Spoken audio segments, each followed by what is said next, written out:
इस वीडियो में मैंने टोटल बताया कि एसबीआई से आप कार लोन कैसे ले सकते हैं। तो अगर आप कार लोन लेना चाहते हैं तो डिटेल में मैंने ये वीडियो बनाया है। वीडियो को अंत तक देखिएगा, स्किप मत कीजिएगा। चैनल पर पहली बार आए तो सब्सक्राइब करना मत भूलिएगा, क्योंकि ऐसी ही वीडियो आपको आसान भाषा में जो कि आप समझ सकें उसी तरह की वीडियोस आपको यहाँ पे रेगुलर मिलने वाली। अगर आप इंटरेस्टेड हैं सच में तो आपके यहाँ पे पूरे सवालों का सोल्यूशन देने का मैंने ट्राई किया है। वीडियो को पूरा देखिएगा, बिना स्किप किए हुए देखिएगा।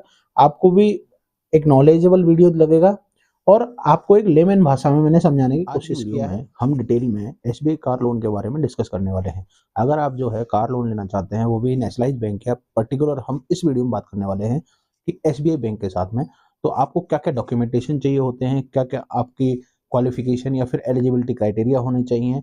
जैसे मान के चलिए कि आज के समय में बहुत सारे लोग कंफ्यूज रहते हैं कि हमें किसी बैंक से लोन लेना है तो किस तरह से हम प्रोसीड करें। आज की वीडियो में ये डिटेल वीडियो होने वाली है। मैं आपको सारी चीज़ें इसमें बताने वाला हूँ कि किस तरह से आप एसबीआई से लोन अवेल कर सकते हैं।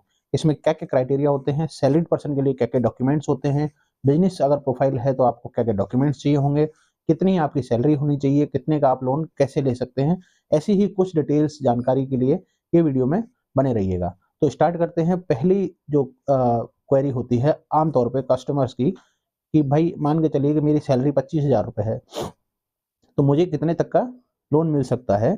हम बात कर रहे हैं यहाँ पे एसबीआई के बारे में।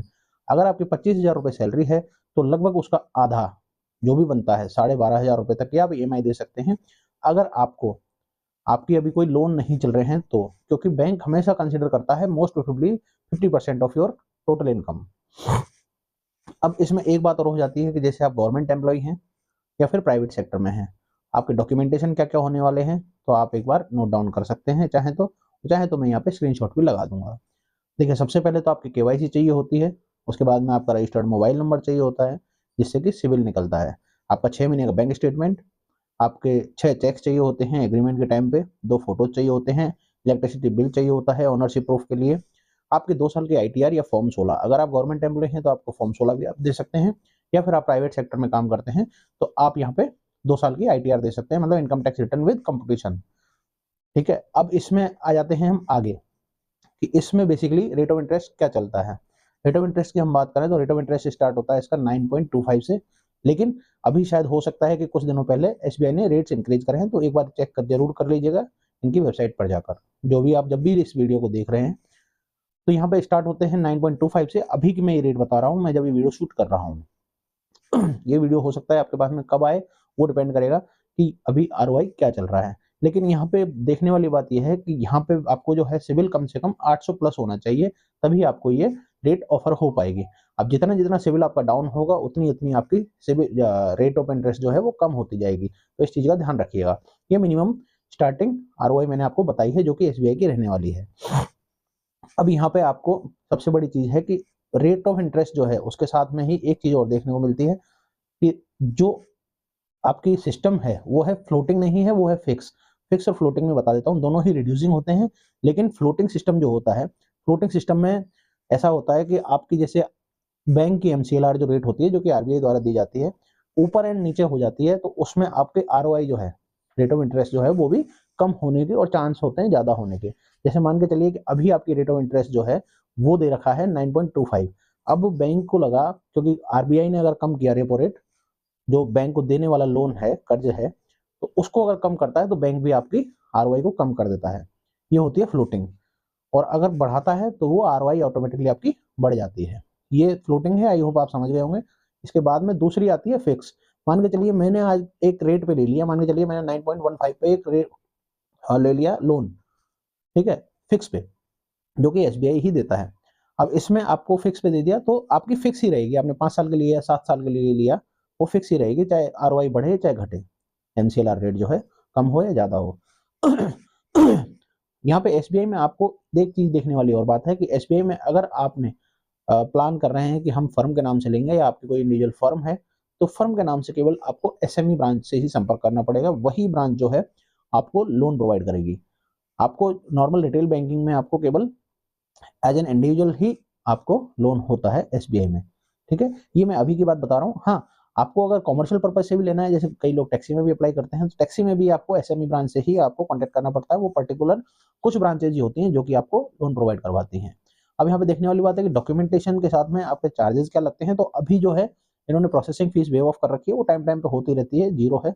हाँ, लेकिन स्टैंपिंग जो है वो जैसे कि सारे बैंकों में लगती है, 250 रुपये पर लाख लगती है, प्लस उस पर जीएसटी आप लगा सकते हैं जितना भी आपके लगता है। ठीक है, 250 रुपये पर लाख होता है। अब इसमें सबसे बड़ी चीज ये है कि डिस्बर्सल कब होता है, आपकी जब भी आपकी गाड़ी आ जाए शोरूम पे या फिर डीलरशिप से एक बार कंफर्म होता है, इसके बाद में यहाँ पे पैसा डिस्बर्स होता है कस्टमर का loan amount to the dealer. आपको डायरेक्ट नहीं मिलता है, आपके अकाउंट में जरूर डलता है, जिससे कि आपका एक लोन अकाउंट नंबर खुल जाए, लोन अकाउंट नंबर से ट्रांसफर हो जाता है डीलर को क्योंकि डीलर को ही अल्टीमेटली पैसा मिलना होता है, आपको केवल बैंक को ब्याज चुकाना होता है। अब एग्रीमेंट में देखने वाली बात ये होती है कि क्या क्या ध्यान रखना चाहिए। देखिए, एग्रीमेंट का मतलब ये होता है कि बैंक आपको एक हाइपोथिकेशन चढ़ा के देता है कि बैंक के पास में आपकी गाड़ी जो है वो एक तरह से, हिंदी में अगर हम बात करें तो गिरवी रखी है। जब तक आपका लोन नहीं चुक जाता बैंक आपको एनओसी नहीं देता। वहां पे फॉर्म 34 होता है जो कि एक हाइपोथिकेशन फॉर्म होता है, जिसमें कि आपकी आरसी पे लिखा होता है हाइपोथिकेशन बाय एसबीआई या फिर पर्टिकुलर बैंक जिससे आपने लोन लिया है। ठीक है, आई होप आप इतना समझ गए होंगे। अब इसके बाद में हम चलते हैं कि जब आपकी लोन पूरा हो जाता है या फिर आपने लोन समय से पहले दे दिया, इसका भी कॉन्सेप्ट समझ लेते हैं। बैंक में एसबीआई में लेने का फायदा, पर्टिकुलर एसबीआई से लोन प्रेफर्ड लोग क्यों करते हैं, क्योंकि अब दो तीन चीजें होती हैं। आपको प्रीपेमेंट की चार्जेस होते हैं नील, और आप अगर फोर क्लोज करवाना चाहते हैं समय से पहले, जैसे मान के चलिए आपके पास में अभी एक कुछ अमाउंट आ गया, सर्टेन अमाउंट आ गया जो कि आप देना चाहते हैं बैंक में, जिससे ईएमआई तो आपकी जा ही रही है, साथ में ही आपने जो है कुछ पैसा आ गया, जैसे कि मान के चलिए आपके पास 1 लाख रुपए आ गया और आप 1 लाख रुपए जमा कराना चाहते हैं।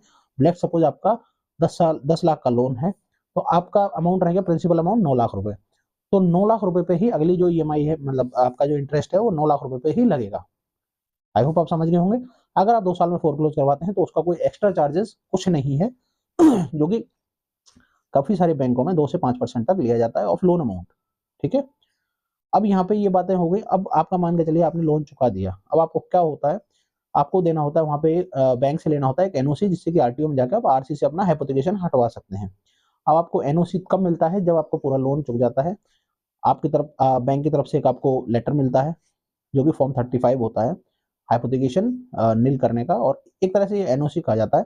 तो एनओसी को लेके आप आरटीओ में एक सबमिट करना होता है, उसके बाद में आरटीओ उससे हाइपोथिकेशन हटा देता है और आप अपनी गाड़ी के खुद ओनर हो जाते हैं। आई होप ये वीडियो में मैंने आपको सारी जानकारी दे दी होगी। अगर आप एसबीआई से प्रोसीड करना चाहते हैं और कोई क्वेरी रह गई हो, क्योंकि देखिए होता है कि कई बार आपकी क्वेरीज कुछ और होती हैं, मोस्टली मैंने क्वेरीज आपकी सॉल्व कर दी हैं। यहाँ पे आईटीआर भी, अगर आप आईटीआर से रिलेटेड कोई क्वेश्चन है या फिर और भी इस लोन से संबंधित कोई क्वेश्चन है, तो आप यहाँ पे कमेंट बॉक्स खुला हुआ है, नीचे आप लिख सकते हैं। देखिए, मैं मेरी तरफ से पूरी जानकारी दे चुका हूँ। अगर आपको लगता है कि कुछ रह गई है तो आप कमेंट बॉक्स में लिख के बता दीजिएगा, मैं आपको डेफिनेटली यहाँ पे रिवर्ट करूंगा, या फिर अगर कोई ऐसा हो टॉपिक हुआ कि वीडियो बनाने वाला हुआ तो मैं वो भी कोशिश करूंगा। आज की वीडियो में इतना ही, मिलते हैं नेक्स्ट वीडियो में। आज के दिन का एंड करते हुए धन्यवाद।